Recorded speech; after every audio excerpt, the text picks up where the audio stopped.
Bedanya apa? Kalau peraturan tadi kan memaksa seseorang. Yang namanya memaksa itu berarti mau tidak mau kamu harus melakukan secara terpaksa. Tapi kalau keyakinan, iya benar, kamu mau melakukan semua itu dari diri sendiri, atas kemauan diri sendiri, dorongan dari diri sendiri. Itu keyakinan kelas. Sampai di sini paham anak-anak? Kira-kira lebih suka mana? Peraturan atau keyakinan? Keyakinan. Siapa suka dengan keyakinan kelas? Nanti kita akan buat keyakinan kelas agar kalian selama berada di kelas merasa nyaman, merasa senang, tidak terpaksa, tidak tertekan ya. Jadi nanti kalian silakan berpendapat, menyampaikan sebenarnya kalian ingin kelas yang bagaimana. Nanti kalian sampaikan. Nah, kita bahas peraturan kelas yang kita telah buat kemarin. Yang pertama kemarin kita sudah membuat peraturan kelas, yaitu tidak boleh datang terlambat. Yang kedua tidak boleh pacaran. Ada ya pacaran? Ada ya. Nomor 3, kamu melakukan pacaran itu karena apa? Untuk apa? Karena perasaan senang kan? Ya nggak apa-apa. Oh, manusia itu memang harus memenuhi kebutuhan dasar manusia. Cinta kasih sayang, kebebasan, kesenangan. Tapi pacarannya juga harus melihat kondisi dan jadikan itu sebagai penyemangat atau motivasi kalian dalam belajar. Yang nomor 3 tidak boleh membuli. Yang keempat tidak boleh duduk di atas meja. Karena sejatinya duduk itu jadinya di mana? Kursi.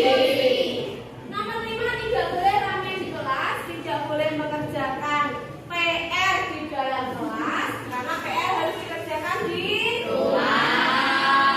Tidak boleh masuk kelas lain tanpa izin, dan yang terakhir tidak boleh membuang sampah sembarangan. Coba perhatikan.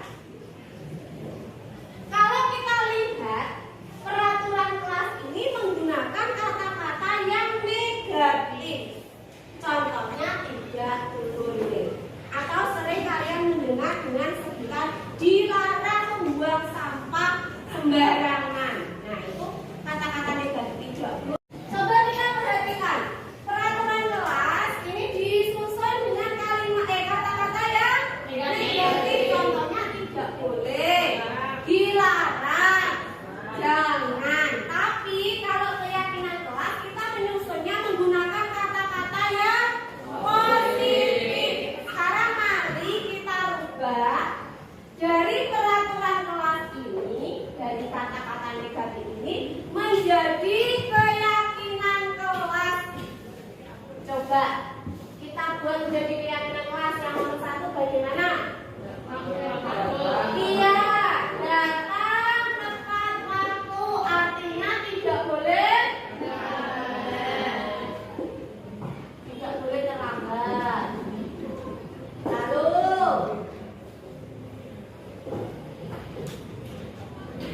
belum bicara mengangkat tangan. iya, sebelum berbicara angkat tangan dulu.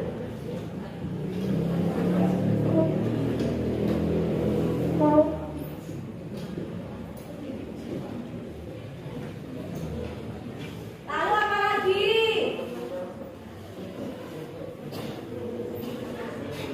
Menjaga kebersihan lingkungan. Artinya kita tidak boleh membuang sampah sembarangan, harus melaksanakan tiket. Lingkungan di sini tergantung kita di mana berada saat itu. Misalnya kita berada di kelas, berarti kita wajib menjaga kebersihan lingkungan mana? Kelas. Kalau kita berada di sekolah, maka kita harus menjaga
kalian untuk membudayakan ini semua. Sudah? Ini kan sesuai apa yang kalian inginkan ya. Maka harus kalian tepati sendiri dulu. Dari dalam hati, motivasinya dari diri kalian sendiri, tanpa ada paksaan dari saya sebagai wali kelas ataupun paksaan dari guru lain. Bisa dibuatkan anak? Bisa. Oh iya, kemarin 2 hari itu dapat laporan dari guru mata pelajaran IPA. Kalau saat pelajaran kelas 7A itu masih ramai sendiri. Iya tidak? Apa benar?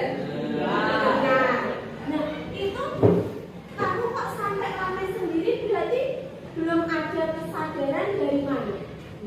Dari diri sendiri. Kira-kira setelah kita buat keyakinan seperti ini, kita akan saling menghormati. Artinya ketika ada guru yang sedang menjelaskan, anak harus bagaimana? Mendengarkan dulu. Tidak boleh ramai sendiri. Harus saling peduli, saling menghormati dan bekerja sama. Nah, itu jangan diulangi lagi. Kita harus berprinsip, kita harus menerapkan keyakinan kelas yang telah kita sepakati bersama. Kira-kira bisa kalian? Bisa. Nah, ini keyakinan kelas ini nanti silakan ditulis sekretaris. Bisa kalian posterkan atau kalian tulis di kertas yang bagus.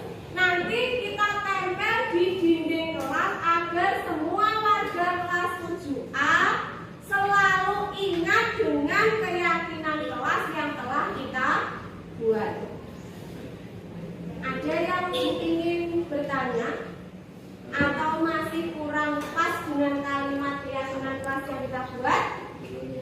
Sudah cukup? Kira-kira kita bisa melakukan ini semua? Kita berusaha sekuat tenaga kita untuk menjadikan kelas 7A sebagai kelas teladan, kelas percontohan dari kelas-kelas yang lain. Saya Nana. Baik, mungkin hanya itu untuk pembuatan keyakinan kelas kali ini. Kita nanti bisa prakteknya sambil jalan. Jangan lupa ini nanti diposterkan dan dipajang di dinding kelas kita. Terima kasih anak-anak hebat. Wassalamualaikum warahmatullahi wabarakatuh.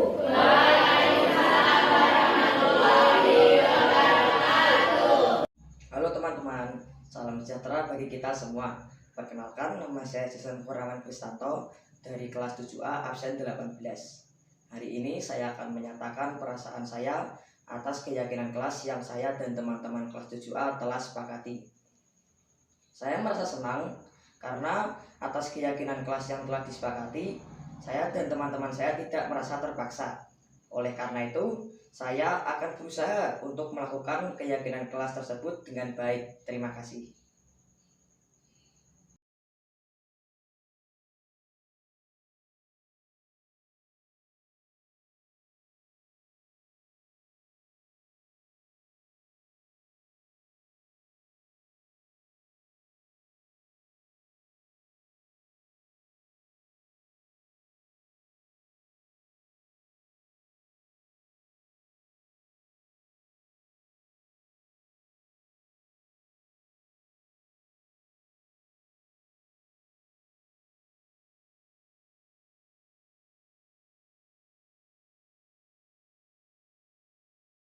Oke, assalamualaikum warahmatullahi wabarakatuh.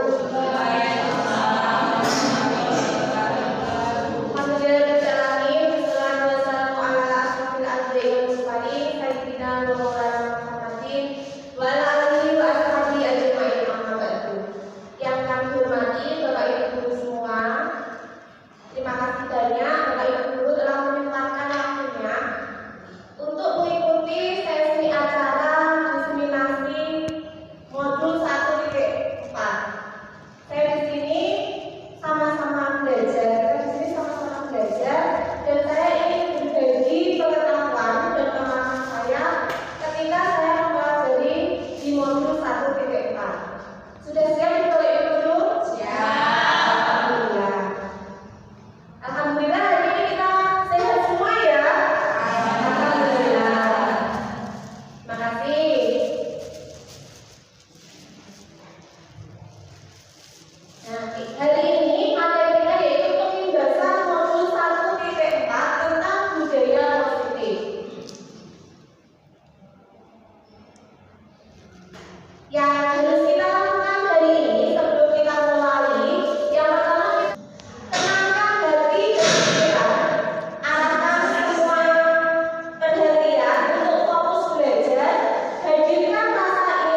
Misalnya apa coba?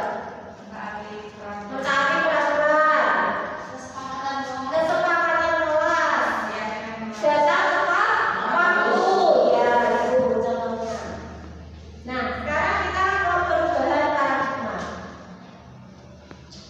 Misalnya ini ada dua orang antara A dan B. Kemudian kita cobalah mencari kertas kecil, tuliskan benda atau sesuatu yang sangat berharga untuk diri bapak itu. Bebas ya, benda atau sesuatunya bebas. Pokoknya yang paling berharga menurut bapak ibu di dunia ini apa misalnya. Lalu letakkan di salah satu tangan Anda dan genggam benda atau sesuatu tersebut dengan segala daya. Buatlah sebuah kepalan tangan yang kuat. Teman kita yang ada di sebelah kita akan mencoba sekuat tenaga dengan berbagai cara.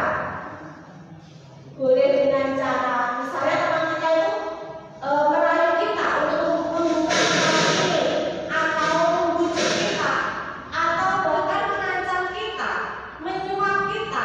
Nah, apa saja pokoknya bisa dilakukan oleh teman kita agar kita bisa membuka kepalan itu. Apa yang terjadi? Apakah kita akan dengan gampangnya membuka kepala ini? Tidak. Bagaimana? Apa yang harus kita lakukan untuk mempertahankan sesuatu yang berharga ini di kepala ini? Tetap dirapatkan sekuat tenaga, berusaha agar ini tidak bisa dibuka oleh orang lain, tidak bisa direbut oleh orang lain. Yang bisa mengontrol kepala tangan ini siapa? Nah, itulah yang disebut posisi kontrol atau teori kontrol. Yang bisa mengontrol diri kita adalah diri kita sendiri, bukan orang lain. Jadi tergantung kita, kalau kita mau berusaha mempertahankan ini, kita pasti akan berusaha sekuat tenaga untuk selalu menggenggam. Tapi kalau kita dirayu atau diancam atau disuap, kalau kita mau, pasti juga akan membuka dan menyerahkan itu. Jadi itu teori kontrol tergantung pada diri kita sendiri. Yang bisa mengontrol adalah diri kita sendiri. Selanjutnya, perubahan paradigma teori kontrol, ilusi kontrol. Yang pertama, ilusi guru mengontrol murid. Yang kedua, ilusi bahwa kritik dan membuat orang merasa bersalah dapat menguatkan karakter. Yang ketiga, ilusi bahwa semua penguatan positif, efektif dan bermanfaat. Dan yang keempat, ilusi bahwa orang dewasa memiliki hak untuk memaksa. Di sini kita sebagai guru tidak boleh memaksa, tidak boleh memaksa kehendak kita kepada peserta didik kita. Karena yang bisa mengontrol diri kita itu siapa? Betul. Nah, ini perubahan paradigma dari stimulus respon menjadi teori kontrol. Siapa sesungguhnya yang memiliki kontrol? Di stimulus respon.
motivasi dari intrinsik diri kita sendiri.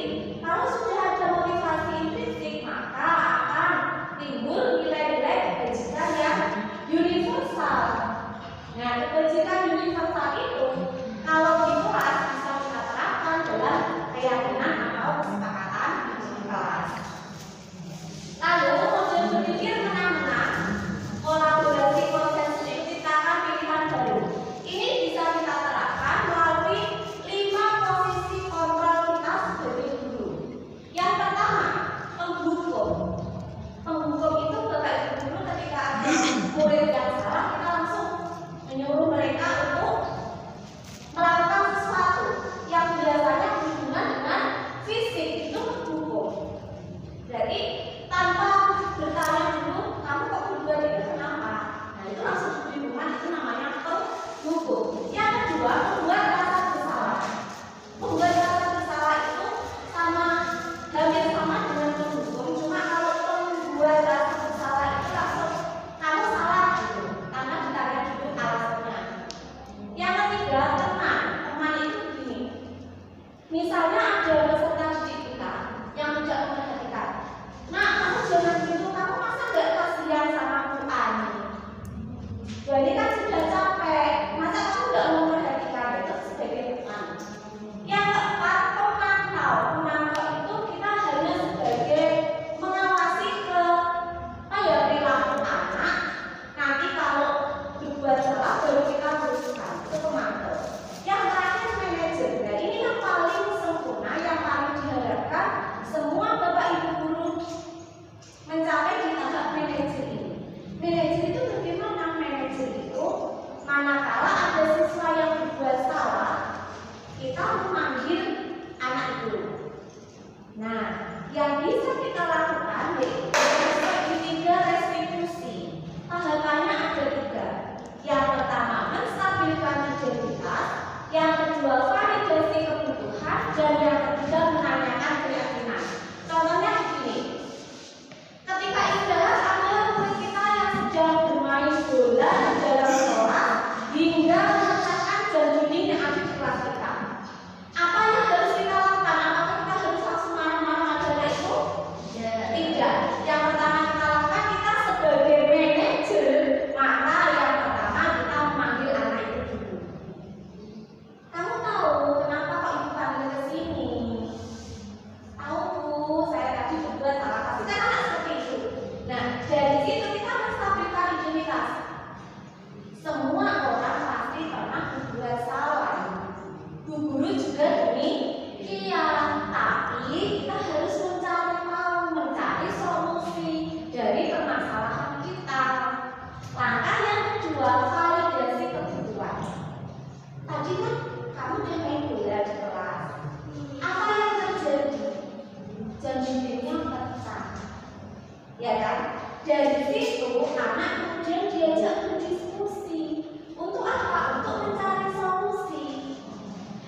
Nilai-nilai kebajikan yang diyakini seseorang untuk memunculkan motivasi intrinsiknya, motivasi dirinya sendiri, sehingga menggerakkan motivasi dari dalam untuk mencapai tujuan mulia yang diinginkan. Kebajikan universal dalam kurikulum Merdeka sangat terkenal dengan profil pelajar Pancasila. Masih ingat ya?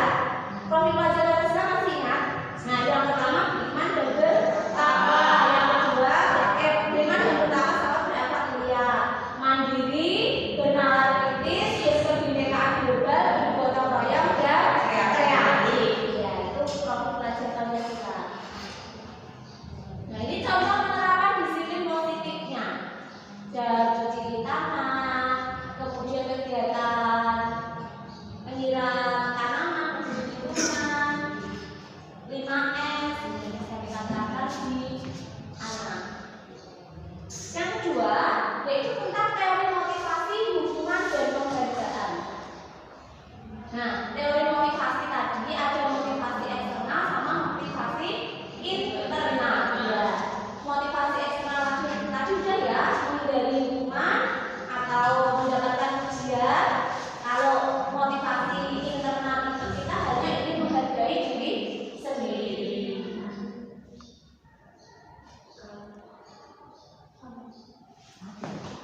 Merdeka.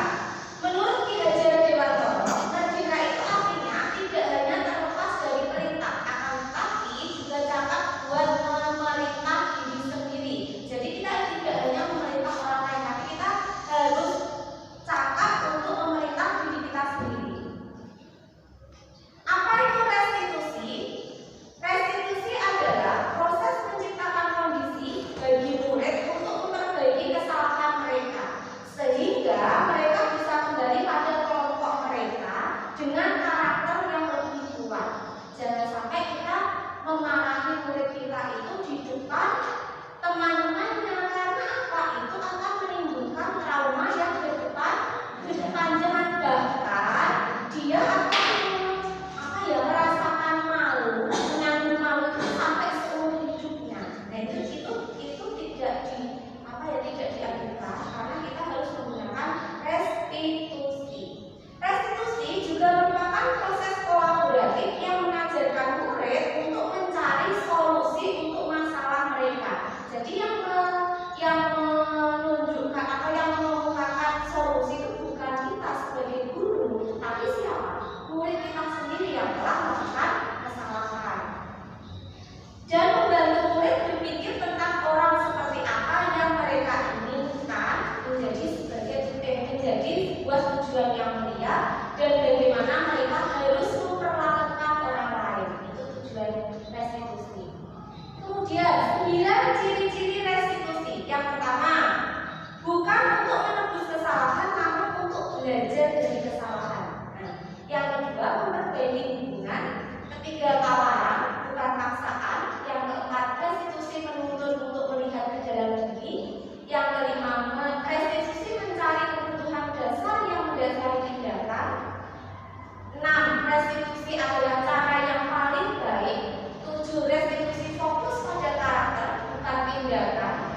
8, restitusi fokus pada solusi. Dan yang 9, restitusi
kata dilarang.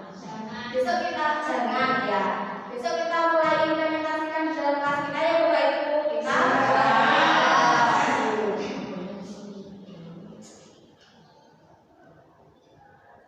lalu,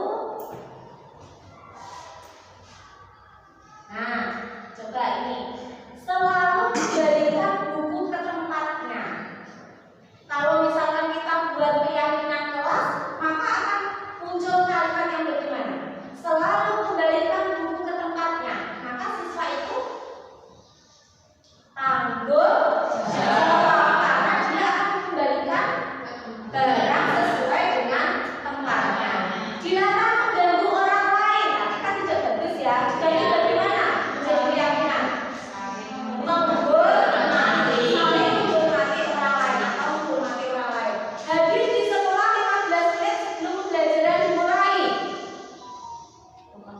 Tepat waktu atau kita punya komitmen, berkomitmen gitu. Dilarang melakukan kekerasan. Menghormati orang lain. Dilarang menggunakan narkoba. Jadi itu gunanya apa? Kesehatan. Bergantian dan menunggu giliran. Jadi apa? Nilai kebajikan misalnya apa? Kalau kita rela menunggu, rela antri, jadi apa? Bersabar. Gunakan masker. Kenapa kita harus menggunakan masker? Kesehatan. Jangan berlari di dalam kelas. Keselamatan atau keamanan. Baik. Coba ini ada 7 kalimat ya. Yang pertama, nanti ibu bapak silakan mencoba menjawab secara bergantian. Itu masuk hukuman atau konsekuensi serta berikan alasan dari panjenengan. Kalimat yang pertama, mencatat 100 kali di dalam buku kalimat. Jadi penulis di dalam buku kalimatnya seperti ini. Saya tidak akan terlambat lagi karena terlambat ke sekolah. Bisa ditulis di buku. Nanti kita cocokkan. Jawabannya hukuman atau konsekuensi. Mencatat 100 kali dalam buku. Yang kedua, lari mengelilingi lapangan basket 2 kali karena terlambat hadir ke sekolah. Gampang ya Bapak Ibu? Yang ketiga, murid diminta untuk push up 15 kali karena tidak menggunakan masker ke sekolah. 4. Menggantikan kertas tugas teman yang telah dicoret-coret. Hukuman atau konsekuensi. 5. Membersihkan tumpahan air di meja tulis karena tersenggol pada saat belajar. 6. Murid disuruh untuk mengenakan sepatu seharian di sekolah karena tidak mengenakan sepatu hitam. Yang terakhir, lari mengelilingi lapangan basket 2 kali karena terlambat 10 menit untuk pelajaran PJOK. Sudah menemukan jawabannya? Sudah. Silakan nomor 1. Siapa ini? Umul.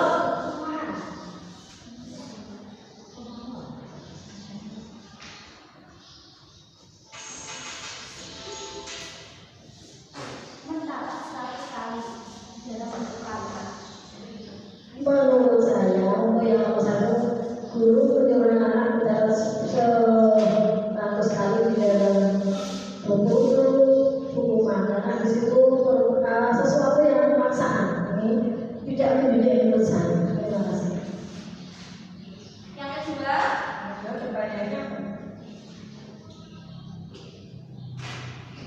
yang kedua tadi pertanyaannya lari mengelilingi lapangan. Lari mengelilingi Ya, ya.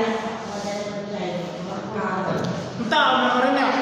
Apa namanya Jackson?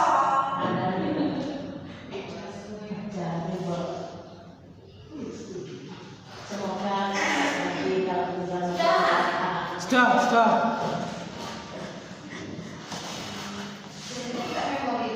Iya, Pak, ganti memori. Dari situ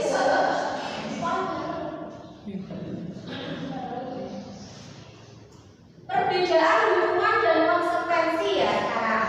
Kalau hukuman itu sesuatu yang menyakitkan harus terjadi. Terkadang kita menerima hukuman dari orang lain itu kita merasakan sesuatu yang sakit, ya enggak? Ya. Yang kedua, membuat anak sakit, bisa sakit fisik maupun sakit hati. Kadang mereka sampai sedih, sampai trauma, dia nggak berani bergaul dengan temannya. Nah itu waktunya untuk jangka waktunya itu bisa lama. Itu kalau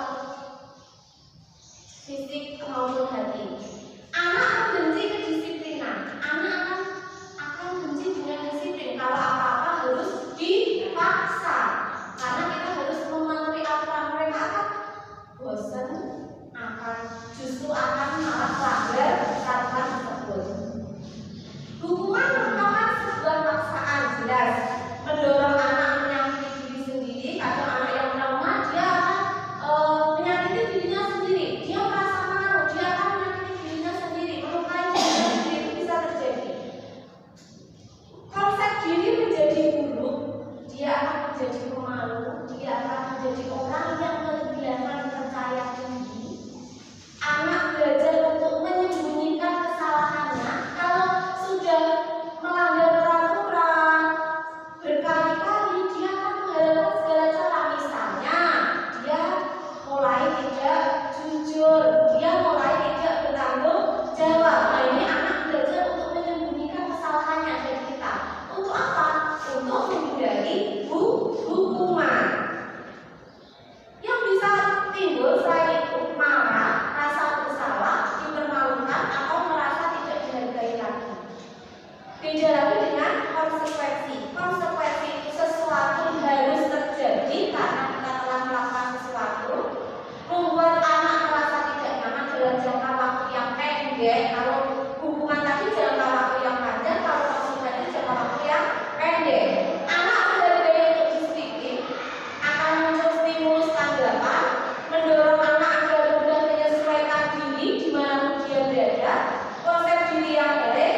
Lalu anak belajar untuk mematuhi peraturan dan kehilangan hak juga tidak nyaman atau diajukan untuk sementara waktu.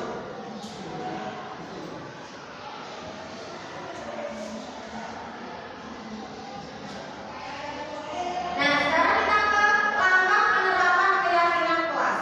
Yang harus kita lakukan pertama kali yaitu guru melakukan sosialisasi tentang pentingnya menyusun kesepakatan kelas yang berisi tentang keyakinan kelas demi kelancaran proses belajar mengajar. Jadi saat kita mau menyusun keyakinan kelas, kita harus mensosialisasikan dulu ke peserta didik kita. Apa itu keyakinan kelas? Kenapa kita harus membuat keyakinan kelas? Nah itu yang pertama kita lakukan. Yang kedua, guru memfasilitasi seluruh siswa yang ada di kelas untuk berpartisipasi aktif dalam membuat rancangan kesepakatan kelas. Saat membuat kesepakatan kelas, jangan sampai kita melihat ada murid kita yang hanya diam, bahkan tidak mau berpendapat, bahkan acuh. Karena apa? Kesepakatan kelas itu kita buat untuk kepentingan bersama. Jadi jangan sampai asal anut. Mereka punya hak yang sama untuk menyampaikan apa yang diinginkan dalam hatinya. Yang ketiga, murid dan guru membuat poster keyakinan kelas yang akan dipasang di dinding kelas. Kalau keyakinan tadi sudah tersusun, maka kita akan membuat agar mereka tidak lupa, maka boleh kita tempelkan di dalam dinding kelas agar mereka itu setiap saat tahu tentang keyakinan kelas yang telah mereka buat.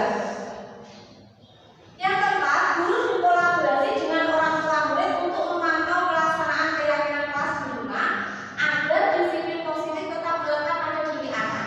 Kita juga harus menjalin komunikasi. Kita harus menjalin kerja sama dengan orang tua murid. Jadi orang tua mengawasi di rumah, kita yang sebagai guru mengawasi di sekolah.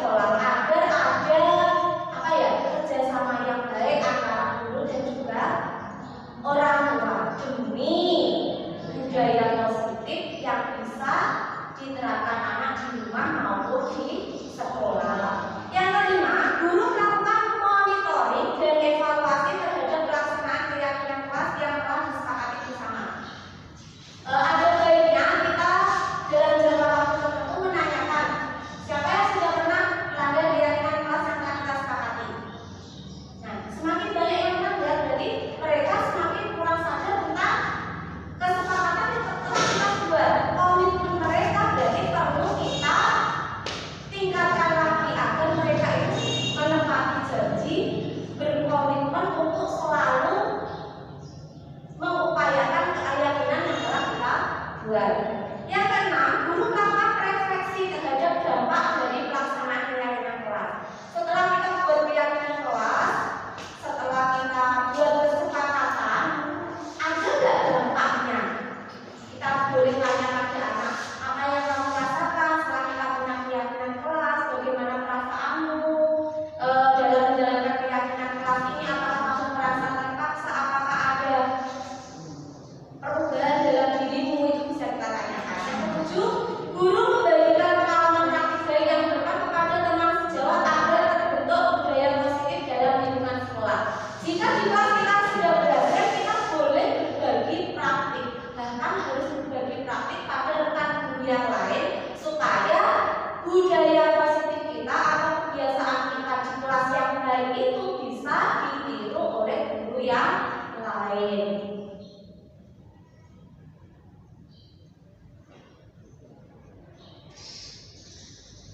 Yang keempat, kebutuhan dasar manusia dan dunia berkualitas. Tadi kebutuhan dasar ada 5 sudah ya. Kemudian posisi kontrol sudah. Posisi kontrol tadi ada 5, pendukung, membuat rasa bersalah, teman, pemantau, dan manajer.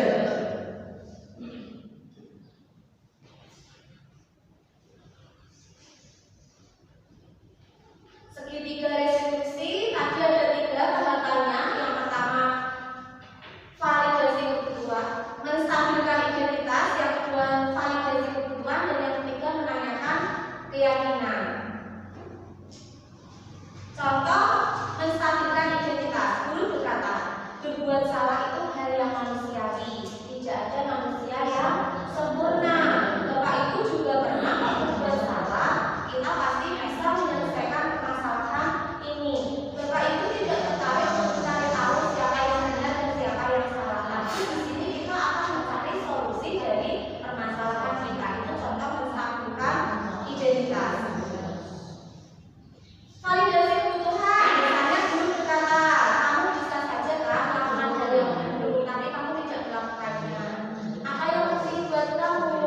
Apakah kamu punya alasan mengapa kamu melakukan kegiatan ini? Apakah kamu bisa melakukan dengan lebih baik besok? Jadi ada kesepakatan untuk tidak mengulangi hal yang seperti ini tadi. Menanyakan keyakinan kelas, contoh kalimatnya, guru berkata, apa nilai yang kita percaya di kelas atau sekolah kita. Anak akan berusaha mengingatkan tentang keyakinan kelas. Lalu nilai-nilai universal apa yang telah kita sepakati? Apa yang kamu rasakan ketika kamu melakukan itu?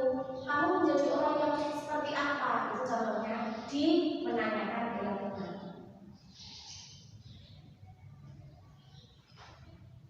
Sudah cukup, itu mungkin materi yang bisa saya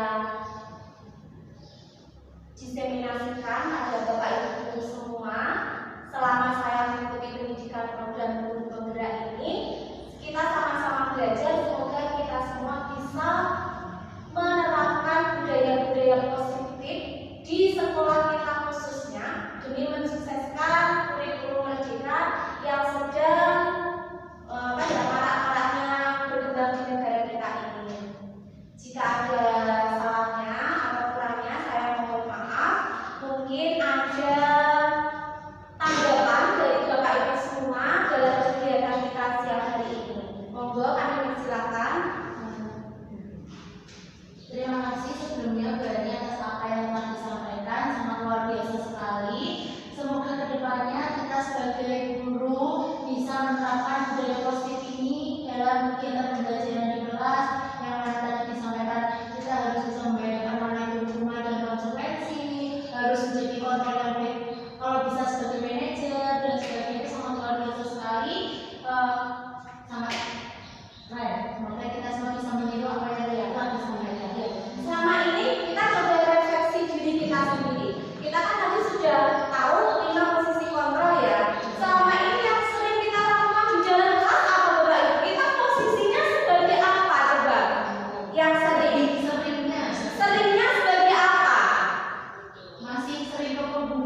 juga teman-teman ilmu yang baru tentang keyakinan kelas.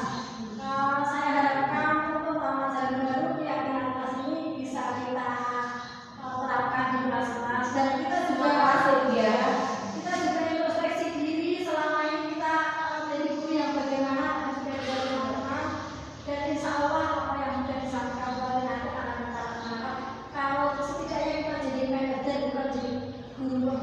Terima kasih. Iya, siap. Jos.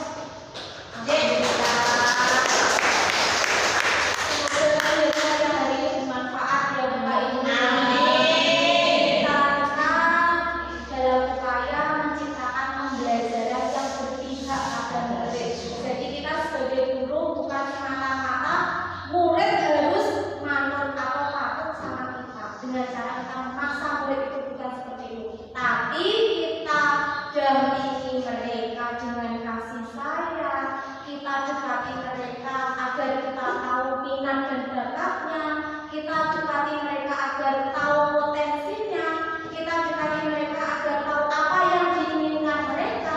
Nah, yang paling terpenting dalam pembelajaran kita itu kita harus menciptakan pembelajaran yang bisa menciptakan kebahagiaan yang setinggi-tingginya agar mereka itu mencapai keselamatan di dunia dan di akhirat. Amin. Semoga usaha kita bersama mendapatkan ridho dari Allah Subhanahu wa Ta'ala. Mungkin itu yang bisa kami sampaikan. Lain waktu kita bisa belajar lagi. Terima kasih atas perhatian dan waktunya dari Bapak Ibu semua. Mohon maaf jika banyak salah dan tutur kata saya yang kurang berkenan. Akhir kata, nasrulillah wa barakatuh. Wassalamualaikum warahmatullahi wabarakatuh.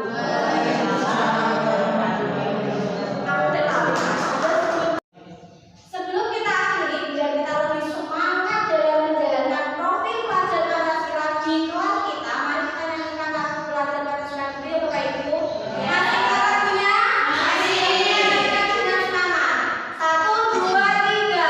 Pelajar Pancasila beriman dan bertakwa pada Tuhan Yang Esa dan berakhlak mulia, berkebinekaan global, gotong royong mandiri, kreatif dan bernalar kritis. Kurikulum Merdeka sukses! Alhamdulillah Bapak Ibu sudah kelihatan sekali kalau semangat ekspresinya luar biasa. Kita siap mensukseskan kurikulum Merdeka di tahun ini dan di tahun yang akan datang ya. Ya, dari nyanyi tadi sudah kelihatan sekali ekspresi Bapak Ibu kalau siap mensukseskan kurikulum Merdeka dan siap mengimplementasikannya di dalam kelas. Tentunya kita akan berusaha untuk menciptakan pembelajaran yang berpihak kepada murid. Semoga usaha kita mendapatkan ridho dari Allah Subhanahu wa Ta'ala. Kita sebagai guru selalu diberikan kesehatan, kemudahan, dan kesabaran untuk mendampingi peserta didik kita di dalam kelas. Nah, terima kasih atas perhatiannya. Mohon maaf atas segala kekurangan. Kita insya Allah ketemu lagi di lain waktu. Saya akhiri sampai di sini. Wassalamualaikum warahmatullahi wabarakatuh.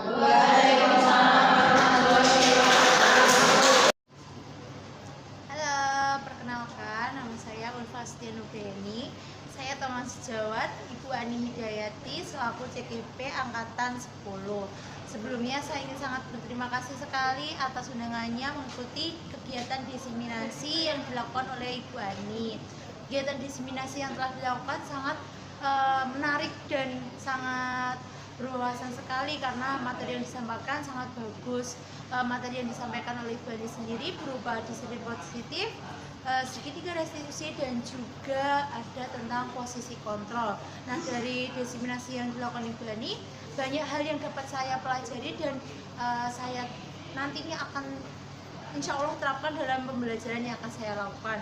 Nah, salah satunya itu disiplin positif, di mana dalam suatu kelas itu harus membuat keyakinan kelas antara siswa dan juga guru agar nantinya pembelajaran dapat berjalan dengan baik. Selain itu, ternyata sebagai guru itu kita harus bisa berada di posisi kontrol sebagai manajer. Padahal selama ini kadang kita masih pada posisi penghukum. Nah itu seharusnya kan nggak boleh ya.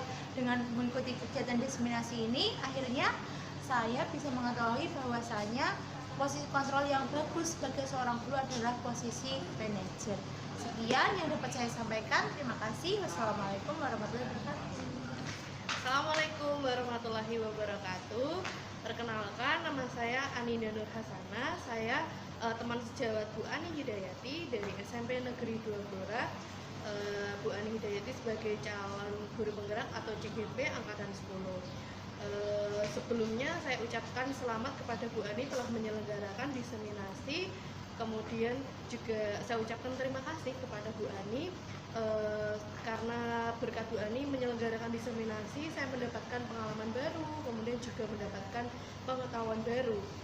Kemudian juga saya dapat mendapatkan sebuah contoh penerapan di kelas bagaimana saya harus mengajar seperti itu, utamanya pada materi Bu Ani yaitu tentang budaya disiplin positif. Nah di budaya disiplin positif ini saya mendapatkan pengalaman baru, yaitu bahwa seorang guru kami harus menjadi seorang manajer di kelas. Jadi jika selama ini biasanya guru identik sebagai penghukum ketika siswa melakukan kesalahan atau ada yang kurang seperti itu, jadi kami bisa memposisikan diri bukan menjadi penghukum melainkan menjadi manajer. Selain itu pula Bu Ani juga memberikan pengalaman atau apa yang Bu Ani pelajari selama menjadi CGP. Jadi kami mendapatkan pengetahuan baru yang mana nanti dapat kami terapkan di kelas masing-masing sesuai dengan mata pelajaran yang kami ambil. Terima kasih. Assalamualaikum warahmatullahi wabarakatuh. Perkenalkan, nama saya Bella Setia Pertiwi, teman sejawat dari Bu Ani Hidayati.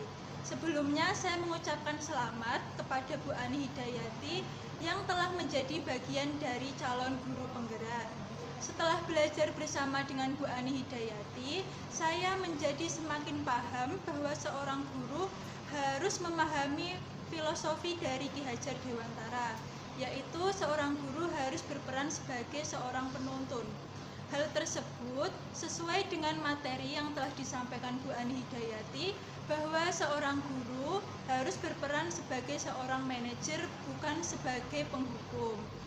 Dari materi tersebut, nantinya saya akan mengimplementasikan di pembelajaran di kelas saya, agar pembelajaran tetap berpusat kepada peserta didik. Sekali lagi saya mengucapkan selamat kepada Bu Ani Hidayati. Sekian dari saya, terima kasih. Wassalamualaikum warahmatullahi wabarakatuh.